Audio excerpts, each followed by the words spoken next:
All right.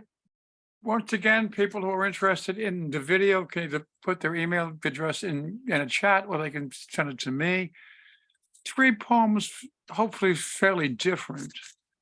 The first one will only make sense perhaps to people on my side of the Atlantic and to older people on my side. Johnny Lou Jack is dead. Johnny Lou Jack is dead at age 98, one of the heroes of my young life. He was a quarterback, an All-American quarterback for Notre Dame, the Fighting Irish, New York City's favorite football team, even though they were located in South Bend, Indiana. It was a different time then. Pro football had not yet begun its ascendancy, and no New York area colleges had football teams.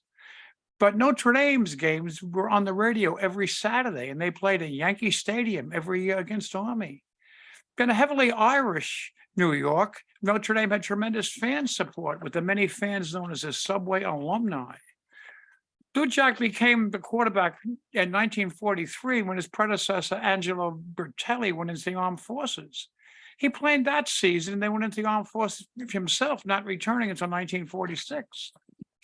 How difficult must it have been to return from chasing German submarines in the English Channel to play college football? But he did it well, winning the Heisman Trophy in 1947, then was off to the National Football League, playing Chicago Bears, setting a single-game passing record in a very short 4-year career, cut short by a leg injury. He became a coach, then a broadcaster, and went out of the public view. In my 8-year-old youth, every time I threw a pass with a football, I was Johnny Lou Jack.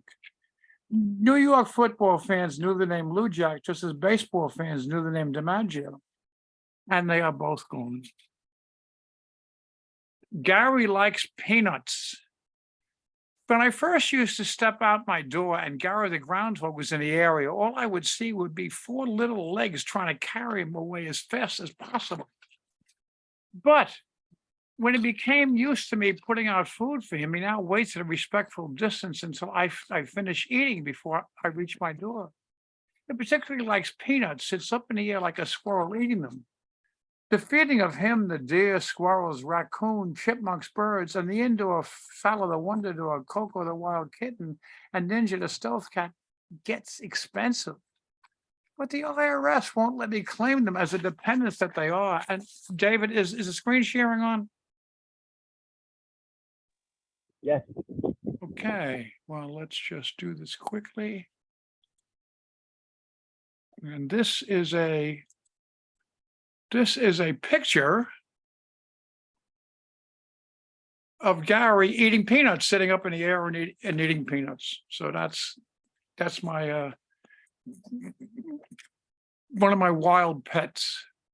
Okay, and I have read some poems over the years from a little chapbook I had, absent friends, that had to deal with friends of mine who are no longer with us, parents and relatives. And I'll read one now.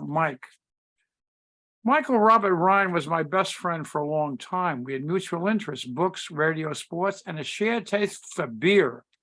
We talked constantly in the park, at the bar, on the phone, probably for a total of many months, some of the years. Knowing nothing about computers when graduating from college and having no interest in knowing, we both spent all of our working lives working with them. We worked together for 2 firms, and good terms and bad turns did not destroy our friendship.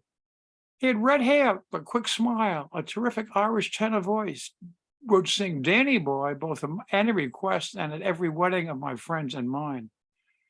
I was his best man and gave the toast at his wedding, the eulogy at his funeral, another victim of Joe Camel. Thank you very much for putting up with me.